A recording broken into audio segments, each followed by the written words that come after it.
Welcome back to One Winning Pod, where we're still not at 100% full strength. We have myself. We do not have Chris this week, and we only have half of Alex's voice. So one and a half of your usual podcast here. But here to help us talk about this coming matchup with the Ravens and the Steelers at the name of the no longer Heinz Field. I'm forgetting exactly what it's called at the moment, but is Steve, a good friend of ours from a Dynasty Fantasy League that we started up last year. So, Steve, welcome to, I believe this is your first time on the show. It is. Hey, guys, great to be here. Been looking forward to it. So, remind us quickly again, what is the new name of the Steelers Stadium, their new sponsor? Apparently, it's Acrisure Stadium. Acrisure Stadium, which is, I guess, an insurance company in Michigan, I think. I don't know. Got it. Yeah, so not a crypto company, so that name might be there for a bit. Yeah. So most Steelers Nation are still going to call it Heinz Field forever. So. Yeah, I feel like it's completely lost in the lore. PSI Net Stadium of the Ravens' old stadium name. Yeah. And I don't know. Like I still remember. I don't think of it as that, but I do remember it. And like so many people are like astonished to hear that it was ever called something else. Like even just casual fans that definitely were around back then. I think the only reason I'll ever remember it is just because that was what the name of the stadium was for that first Super Bowl. So, Yeah. Okay. Yeah, I don't remember that one. PSI. It was literally just 2000 and 2001, and then the company tanked. Yeah, because I think it was that year, and then like before it was just like Ravens Stadium because they didn't have it. All right. But anyways, back to 2022. So we have a game that, man, Alec, I don't know if you remember when we did the scheduling show, when we talked about what this Ravens schedule came out, but I remember just being not too excited that both the games against the Steelers were put in the second half. I was just like, I knew that this was not going to go well. I knew that, I wanted one of those games to be in the first half of the season. We could get the Mitch Trubisky Steelers while they were still trying to figure things out. And before they'd let Kenny Pickett and George Pickens get some games under their belt, but here we are. Or the early on Pickett, where he's still feeling, I that feel like too, exactly, a little better each game. Yeah. But I mean, well, we'll take your take at it from an outside perspective. It looks to me like the last couple games, the Steelers, they're not there yet, but they're starting to mold the clay. They're starting to figure out some things here on the fly. To me, it at least looks like they have direction. How much of that direction is there yet, I don't know. But what's your current feel for this team right now? Well, they have looked a little better each week. The offense is really conservative, and they want to be a run first team, and that's gotten gradually better. Like the last few games, they've had really a lot of success running, so I think the last two games have been Kenny Pickett's best games, and so I feel like things are are trending in the right direction. I'm cautiously enthusiastic. I was 3 or 4 weeks ago, I was just, had absolutely no hope for the Ravens games. And now even though they're always close, even though, to some extent you can throw out the records, I just was, didn't feel like they had much of a chance this year. And now I feel like they do. I feel like things are turning around. So I'm excited to watch them. I do remember, Peter, your comment of being mad there in the second half and seeing how the season has transpired. I agree. It is very on the nose that they are a better team now than they were when they started the season, and the Ravens are a something of a team. Yeah. I don't think they're better. I don't think they're necessarily worse. I think they're more underperforming than ever. I don't know if that's even a fair state. I don't know. And their vectors are in opposite directions with injuries too. I mean, the Steelers right now are about as healthy as they've been all year, and the last couple games we've had TJ Watt back, and he hasn't quite looked himself yet. So, figure each week, hopefully he's going to get a little better. His first week back, Minka Fitzpatrick was out with an appendectomy, so Najee Harris was a little banged up. But I kind of feel like right now, this week might be the best. If Chris Boswell's back, this might be the best week injury wise that we've had all season. So timing worked out well for us. Not so well with Lamar though. Yeah. Any news with him for this week? I haven't seen anything today. Yeah, it's definitely sounding like he's going to be out for at least this coming game, possibly a few more. We commented it last show. I personally, the wording about it is making me a little nervous because I can remember last year after the Cleveland game, it was like, well, we'll see how long he's out. It could be day to day, could be week to week. And of course, that turned into, the high ankle sprain, and he was out for the rest of the year. This is a knee injury, so it's not the same. But while he was able to get off the field by his own power, he did not look terribly good when they did the tunnel cam. He looked like he was leaning heavily on the railing to walk on his right leg. But yeah, the signs are pointing to this being a duel between Tyler Huntley and Kenny Pickett, which could mean it's in reality a duel between the Ravens defense and the Steelers defense ultimately. Yeah. But yeah, I do think though that regardless of who is back there at quarterback for the Ravens, they're going to want to run the ball a lot. Whether it's with Gus Edwards, his injury status is up in the air a bit, whether it's with Kenyon Drake, certainly with the quarterback. Where is the Steelers' rushing defense right now this year? I know last year they were among the league's worst, if not the worst. Yeah. I mean, Latavius Murray looked like, a Pro Bowl running back in both those games against the Steelers last year.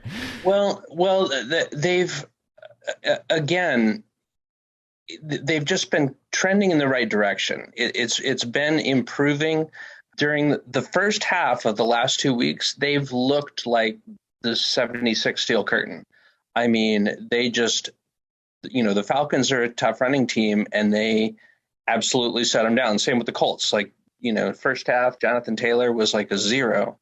So they were unbelievably stout in the first half. But then, similarly in both of those, the second half, things loosened up a little, and they were mediocre-ish in the second half. So it's a question of if they can play a complete game at defense. But I do think, I think they're stronger on run defense than pass defense, and so it's on both sides. It's kind of strength against strength with the rushing defense on both sides.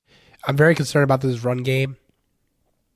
I think without the threat of Lamar, it definitely decreases its explosiveness, and we're not sure about Gus.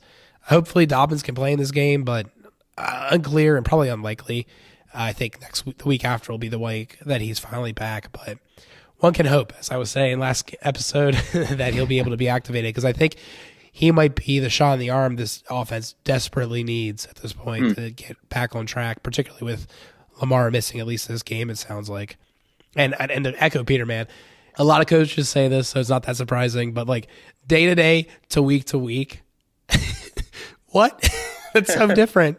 They're so different. For who? Is that for Lamar? For Dobbins? No, Lamar, they said he was day to day, week to week. And okay. And last week here when he got hurt, it was like, it should be only a couple weeks, and then it went on for 8 weeks, and he still wasn't good by the time the Super Bowl was coming around. And Steelers keep dodging the Lamar bullet. I mean, that's so true. They do, yeah. Because last year I don't know if we played him either time. No. I don't know. Then we played Robert Griffin the year before, and see, you guys did play Lamar last year, so that was the game before he got hurt. First game, yeah, that was the first one, game, yeah. That was the one with the 2-point conversion attempt at the end. Yeah, that fun game. Oh yeah, that's right. Yeah, but yeah, it definitely sounds like he'll be out this week. I wouldn't. It's funny, Harbaugh basically says he's unlikely to make it, but it could happen. And he's like, but surely they're going to game plan for both of those quarterbacks. I'm like, no, they're not. Right. They played Lamar so many times. Why do they have to game plan for him this time? Focus on Huntley. Well, and they're, I know there's a significant difference in talent, but they're pretty similar in stylistically, I think. I mean, I don't think Huntley's not quite the threat that Lamar is, but he's still, he's mobile. He's mobile. Yeah. We're you actually hit right on a pet peeve that I talked about last episode of so yeah, sure. They're both athletic quarterbacks, and in that sense, yes, they can both run and throw, but I do think the mobility of Lamar Jackson is very different than what you have with Huntley. Lamar's way more dynamic in the open field. His footwork is light years ahead of Huntley. And that's not to say that Huntley can't. I mean, Huntley's clearly effective as a runner. You look at his numbers, but I feel like his style is a lot easier for defenses to adjust to because he doesn't have as many moves and variations to what he does as someone like Lamar does. Yeah. So that is something that would concern me. Is a team, especially because the Steelers will be seeing Huntley for the second time. It's much easier to game plan for a mobile quarterback in the style of Huntley than it is for Lamar. So, again, we're talking once again about how the Ravens are already beat up on rushing. Really hoping that I'm wrong there, and that the Ravens will still be able to keep Huntley kind of a surprise for the Steelers defense, because we know they're going to need as much help as they can from the running game, and the passing game as well. You did say they're weaker there in the passing game. One thing I'm really interested though is in that vein how they do against defending the tight end, because right now with the Ravens with Rashad Bateman out for the year, the Ravens really need to lean on Mark Andrews heavily, and if there's a mismatch there with the Ravens with Mark Andrews against the Steelers pass defense, I think the Ravens are really going to try their hardest to exploit that pretty hard, and then not just with Andrews, but with rookie tight end Isaiah Likely, who's really come on well in the past few weeks as well.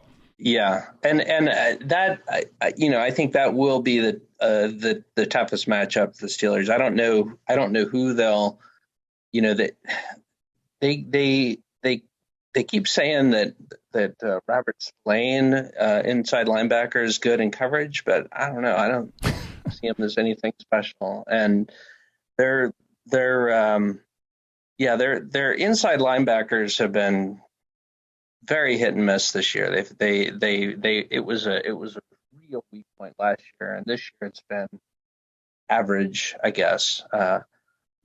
Miles Jack is an improvement, but he's not a superstar. So yeah, I don't know who they'll line up against Andrews, and I do think that would be the way the Ravens would, their best mode of attack against the Steelers would be the tight end. Yeah, those short middle of the field passes have been a bugaboo for the Steelers this year. One of their starting cornerbacks, Akella Witherspoon, he's been out for about 6 weeks, and so they traded for William Jackson, who immediately went on IR right after they joined. So their backfield is a little banged up, but it hasn't been, it hasn't shown up a lot. Akella Witherspoon was not having a very good season before he got injured. Cam Sutton has been doing quite well, and Levi Wallace has had some good games lately. So despite the injuries, their cornerbacks have been all right, and they're very strong at safety. But nevertheless, I think because of the weaknesses at linebacker have been what's made their pass defense suspect. The other thing is that traditionally the Steelers have been a dominant pass rush, and that has not been the case this year. Their their pass rush has been way down, and a lot of that obviously is for TJ Watt being injured. But since he's been back, he still doesn't quite look himself, and their pass rush has not come all the way back. But since Watt's been back on the field, the other outside linebacker, Alex Highsmith, has looked a lot better because teams have to pay more attention to Watt. Highsmith's having a really good season. I think he's up to 10 or 11 sacks now.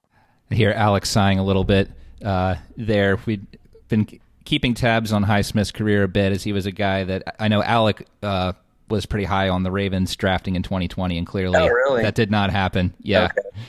He was. I think he was the player I put as like the guy I thought the Ravens would get because he like perfectly fit the profile of the outside linebacker they try to tackle or like try to get in a later round, and he just like had all the characteristics that I thought were great. And I was like, similar to Pickens, and we'll talk about him later. He was like the guy I had my flag in as like, this is the player that the Ravens need in this draft, and they didn't get him. So and yeah, he's been doing great. Yeah, I wasn't familiar with him before they drafted him, but he's kind of like followed a trajectory like Bud Dupree, where he started out pretty good and he's just gotten gradually better. And of course, not to pour salt in the wound for the Ravens, but again, Highsmith was taken with the 102nd overall pick in the draft, and then previously at the 98th overall pick in the draft, the Ravens selected Malik Harrison with Alex Highsmith still on the board. But, make some good picks, make some bad picks. Both these teams pretty good at drafting. But, yeah, so I guess we can move on to the offense, since we already talked about Mr. George Pickens, another guy that we, at the Ravens fan base, was really excited that the Ravens might want to pick. Instead, they took David Ojabo in the second round, who we're still waiting to see take the field. And admittedly, Ojabo, there's high hopes for this guy when he's on the field. Yeah.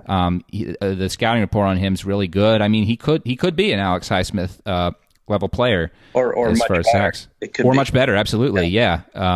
But the Pickett to Pickens combo does definitely seeming to be off to a good start. Maybe not great. Pickens certainly seems a little further along than Pickett. Obviously, quarterback is a harder position to learn in the NFL. But looking at that combination right now, where do you feel that is right now in relative to your hopes for these guys when they were drafted back in the spring? I would say exceeded on both counts. The report on Pickens was that he had a ton of talent, but that he was really raw and needed a lot of development. And I think he's already his route tree seems to have expanded more than maybe we had hoped. He's been a human highlight reel on the sidelines. Another concern with him coming in was perhaps some immaturity, and you've seen that a little bit. This most recent game, he got into a little bit of a throw me the damn ball kind of thing, but also maybe somewhat like warranted, because he was open. And he was pretty consistently open this week and wasn't getting the targets. It seemed like they were really trying to focus on getting Deontay Johnson back in the game this past week. And he had a big drop the week before against the Saints, and then he had another one this week. He's really has underwhelmed this year. So I have a feeling that this could be a big Pickens game because this last one wasn't, and maybe they're going to want to try to keep him happy and keep him engaged. But overall, now I will say, in preseason, with some of the things we saw from him, not only in preseason games, but even more so in practice, I will say that I had visions of, continuing the Justin Jefferson and Jamar Chase rookie trajectory. And that hasn't happened, but that really wasn't possible with a rookie quarterback. So, so maybe Pickens could be that kind of wide receiver down the road, but not yet. With Kenny Pickett, I was surprised with the draft pick. I was kind of expecting them to go Malik Willis, and I was not jumping for joy with Kenny Pickett selection. And what's been a pleasant surprise so far with him is the just his poise, his calmness, his leadership. He doesn't seem like a rookie in how he's responded to things. I don't think that he's I don't think he's as physically talented as some other star quarterbacks out there. So hopefully that can come with time. But the a lot of the intangibles he really has down earlier than expected. So that's been a pleasant surprise. He hasn't made a lot of mistakes. He has, his touchdown to interception ratio is a disaster. But two things, first of all, it's front loaded, right? It's front loaded. Those 8 interceptions are all like in his first 3 or 4 games. And about half of those were fluky deflections and stuff. Now, he did have a couple of very ugly interceptions at the end of the Miami game. He blew the game at the end with an interception in the end zone. But the last 3 games, I don't think he's had any turnovers. I don't think he's thrown any interceptions. And part of that again has been conservative game plan. They've really seem to be trying to not put him in a position where he's going to be able to hang himself. And but also a lot of it's Kenny too. I think he's making some smart decisions. I think he's scrambling an appropriate amount. I don't think he's too quick to bail on the play, but when he sees an opening, he will take it. And he's made a lot of first downs with his legs, and it's nice to see them to be able to use a QB sneak on a 3rd and a foot. They for years they went for whatever reason. 6'6" Ben Roethlisberger, they never did QB sneaks with them, but Pickett will do them. So I'm cautiously optimistic. I'm there. I think that Pickens is going to be a star, and I think that Pickett is a legit starter. It remains to be seen whether he's a legit starter at the Andy Dalton level or at the Joe Burrow level, but he's not crashing and burning. So yeah, I'm definitely excited to see Kenny Pickett's first action against the Ravens defense. I see in the notes that the offensive line has been gradually improving all year, and they're better in run blocking than pass. Is that something that you're concerned about going into this matchup with the defensive line and outside linebacker group that the Ravens are offering? They haven't. I don't really know how are the Ravens. Are the Ravens getting a lot of sacks this year? We are. I forget where we're ranked, but it's pretty high up. Yeah. I don't feel like the Steelers have given up a lot of sacks, but a lot of that is because Kenny's been forced to run, and so yeah, that is a concern. If they're not able to get the run game going, because I know that the Ravens' run defense is really tough. if they're not able to get the run game going, I think what could make the difference is if the offensive line is able to hold up against the pass rush, because that has been very, very hit or miss. Their left tackle, Dan Moore Jr., some games he looks adequate and some games he looks like a disaster. But, again, the whole offensive line, they're one thing that's they do have going for them is they've had the same 5 offensive line in every game. They have not had, one change in the offensive line. And a lot of offensive line play, I think, has to do with building that cohesion and teamwork and trust in one another. So, I do see, gradual improvements in them, but they're not, they're not the Cowboys line of a couple of years ago by any means, or even the Steelers line of a couple of years ago.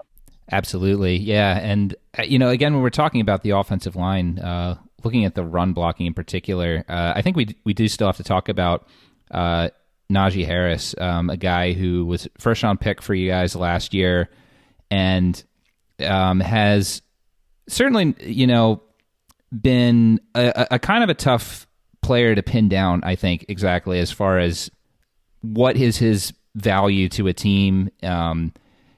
Is he a volume guy? Is he a guy who can make plays for you? Is it someone that this is what the Steelers are expecting from him? Really expecting more? How much of where Najee is this season, whether that's positive or negative, depending on your take, do you think is a result of the offensive line play, and how much of it is that this guy is still just adjusting to the NFL?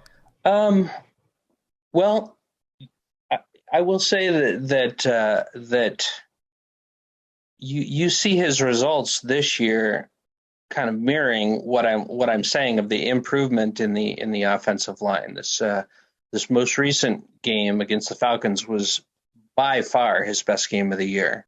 No, definitely, yeah. But that also doesn't exactly answer your question because he was dealing with some nagging foot injuries through the first half of the season, and it's hard to say how that was affecting him because although there was nothing obvious, he just wasn't producing. It was just very pedestrian. And this last game was really the first time where you're seeing him, hit the line and then gain another 4 or 5 yards after contact. And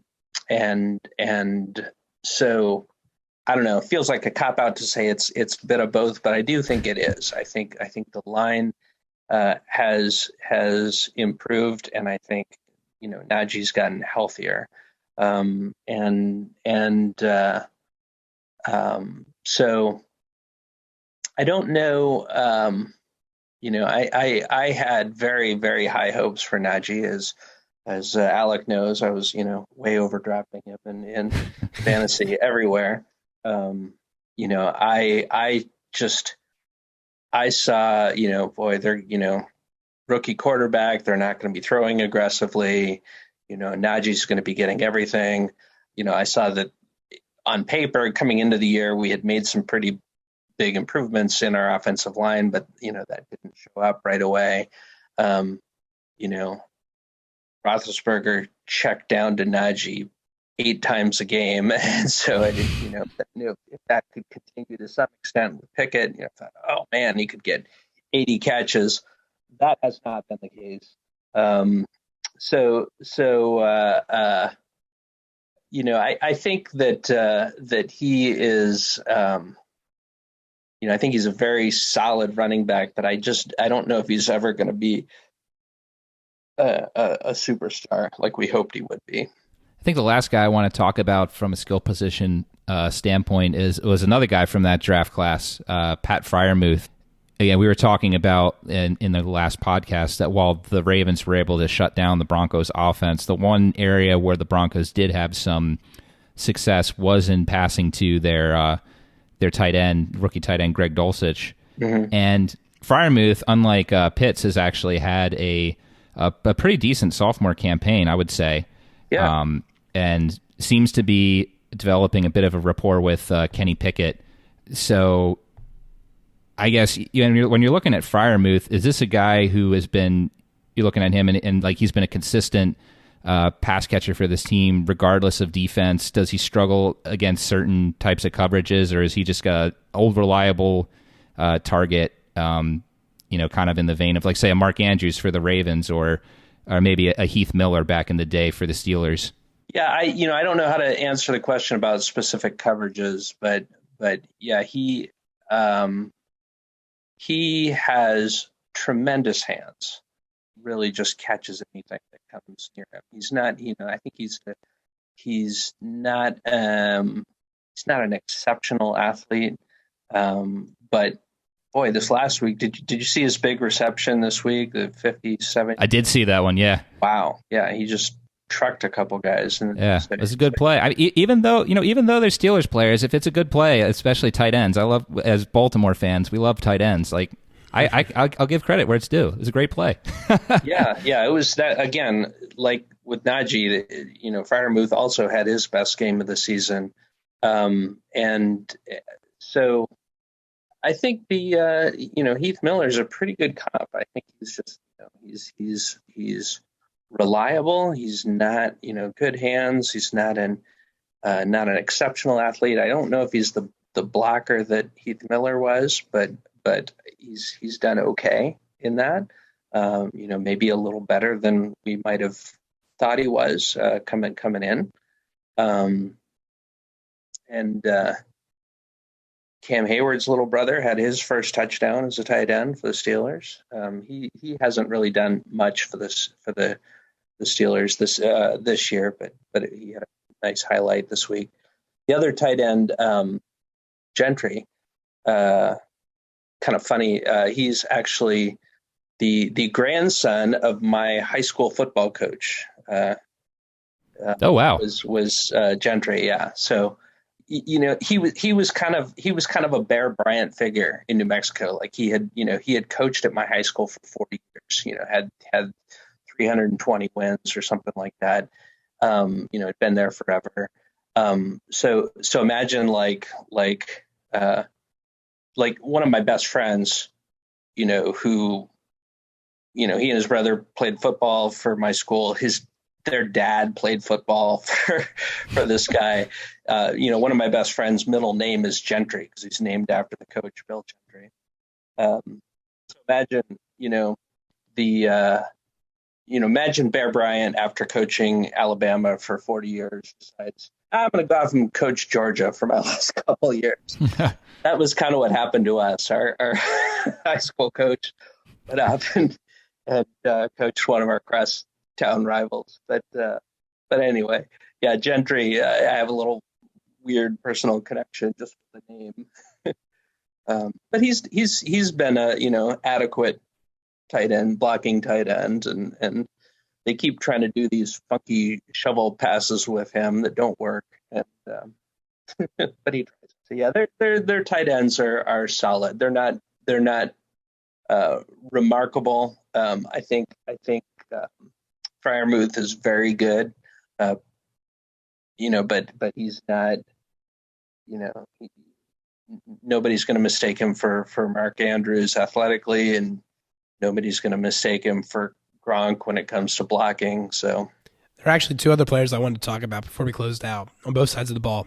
So Ogunjobi, it'll be the first time he's playing the Ravens as a Steeler, and also the first time that he gets to play the only team, the Ravens, he hasn't played for yet in the AFC North. So that's true.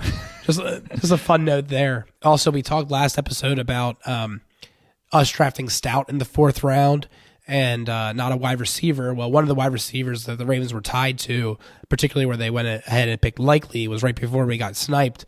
The Steelers picked Calvin Austin. He's on IR as of a month ago with a foot injury like Bateman. Yeah. So don't know if he would have been helping us in that alternate timeline. But I'm actually very happy we got Likely. He seems like one of the steals of the draft. Likely looks really good. I've been impressed with him. For sure. And I think it's really interesting some of the parallels in the drafting that's gone on. We talked about Pickens and how we picked Ajabo instead. Well, Ajabo's been like quote unquote healthy for a couple of weeks now and just been a game day inactive. Harbaugh says it's because of the amount of outside linebackers, but I would love to know more about the rules and like practicing schedule, because it wouldn't shock me if they just wanted to get him back and able to practice at a higher level than he was allowed before, because he was also 2 months behind on Bowser's timeline, and Bowser just started playing a month ago. So it just seems like he might not actually be fully healthy. It's definitely raising a lot of angst in the community. I've called it straight down negligent. Like, if he's actually healthy, I can't believe that we have some of these special teamers active that don't provide anything on defense over Ajabo. I don't think I realized that he was on the inactive 53 right now. I thought he was still on IR. Yep, every week he's inactive, and we're just like, are you kidding me? Yeah, and it's one of those things where, yes, we actually had no outside linebackers to think of, and now we definitely have a surplus. But you can't tell me, like, I'm not convinced that if Ojabo's healthy, he would not be more beneficial to the team than like random special teamer. Yeah. One of them got hurt. In this game, so I'm wondering if this is the week. Yeah, I'm surprised they haven't rolled him out there yet to see what they got. If he's truly healthy. I mean, he's had no training camp. There's a lot of reasons you could like explain this away, but if I'm the Ravens, he's a dedicated pass rusher. He does nothing else. He's never a surprise. And like, you're just like, go get the quarterback. Like, that's your assignment. You don't need to know the playbook. If you're in there, you just go get him. Yeah. Yeah. So I don't know. It's definitely a little bit concerning. It's one of the decisions amongst many this year where it has me scratching my head, and I want to give benefit of doubt to Harbaugh because I think he's a good coach, and I don't want to cut his job. But when I see people complain about Harbaugh and some of the decisions he makes, sometimes I'm like, maybe that's why. Do we want to move on to bowl predictions and score predictions? I think we're ready to do that, unless Steve, there's anything else you wanted to get to in this game. No, nothing. I guess it will be. I'm curious to see if Chris Boswell is back this week. He's been injured for three weeks now, and Michael Wright had a really shaky start. But the last couple of weeks, he's been pretty solid, although he has banked a couple of them in. But he's not Chris Boswell, so we're hoping to see Chris Boswell back. But yeah, I don't think I had any other items. Well, I'll lead it off like this. Pittsburgh is currently favored by 3 points, so Vegas definitely has no belief in Huntley. Okay. Yeah, and the over-under is a measly 37 points, which I believe is even lower than the over-under last week against Denver, which was the biggest missed bet of my life, was not betting that, because I knew it was going to be under, and I just didn't bet it. I felt so confident it was going to be under that I should have bet like the farm on it. I was like, how did I not even bet it once? I'm not a bettor, and I don't really follow sports lines very much. But it's interesting to hear you say that because my off the cuff score prediction was 20-17, which is exactly the over under you're saying and exactly the spread you're saying. So I don't know. I don't know if that's the pick I'm staying with, but that was my my initial thought was Steelers 2017. But now I feel lame for being chalky without even knowing it. I think it's totally valid to feel like that, but you can definitely go with it. We won't judge you for it. I think my bold prediction is that this is going to be I think this is going to be the Pickett to Pickens breakout game. I think that Kenny hasn't broken 300 yet, and so I think he's going to have his first 300-yard game. And I think I don't remember. I think finally we've now have two touchdown passes that are longer than 10 yards.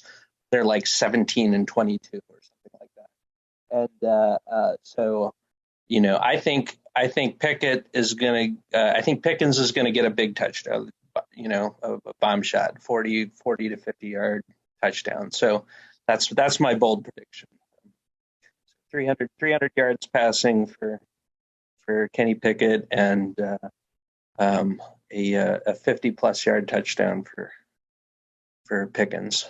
Man, if Pickens has his breakout game against the Ravens, I think Ravens Twitter is going to melt.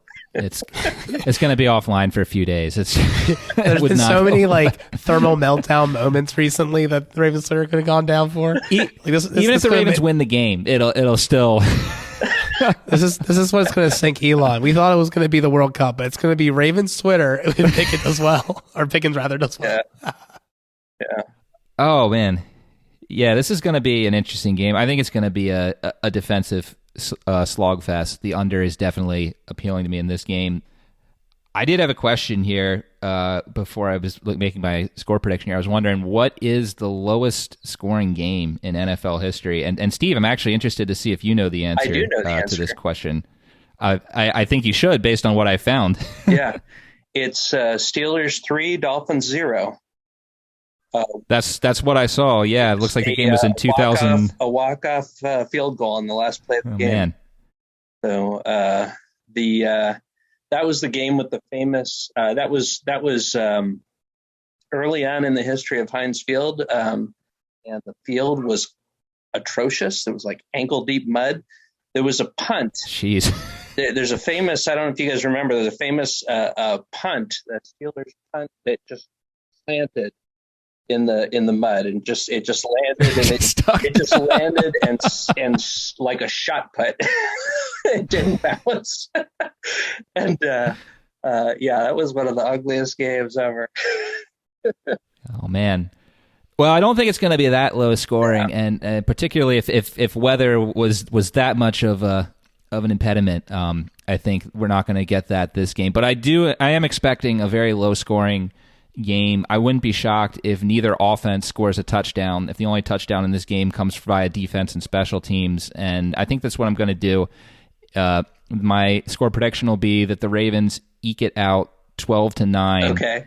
And that while there will be no offensive touchdowns scored in this game, the game will not go without a touchdown. Okay. So I guess I'm predicting a safety in there somewhere for either of the two teams. Or a missed extra point. Yeah, it's right. Yeah. If it's 12-9 Ravens, it's got to be a safety, because you're not either. Don't jinx us. For an extra point. Yeah. you go for the two. Exactly. A 2-score or a 5-point game. Don't get it. Exactly right. Very interesting pick. All right. Well, last week we were all comically wrong. 2 sacks for Oweh. I was the closest probably of all of these because he had 1 sack. Kohler was not activated and did not get a touchdown, and Gus Edwards barely played, let alone get 2 touchdowns.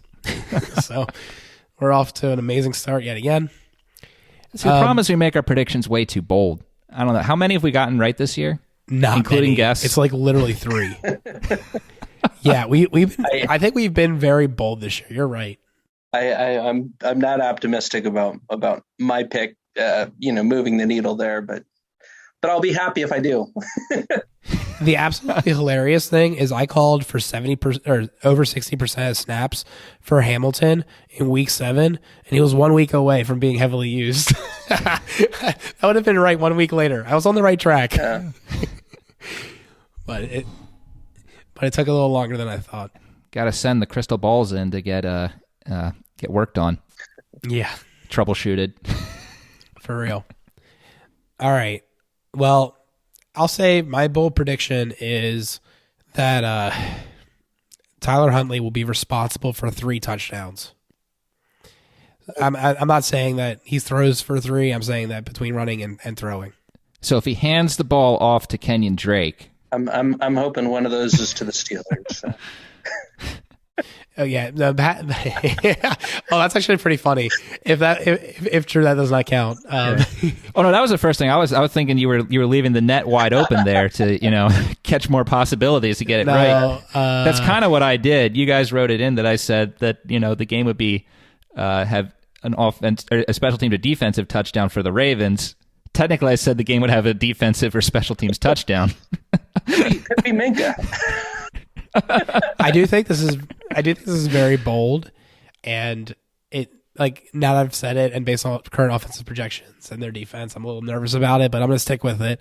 I think that I wouldn't be surprised if Huntley has another good game, and keeping the trains on schedule with the Steelers works out better for him. I don't know, just a hunch. Score prediction not very far off.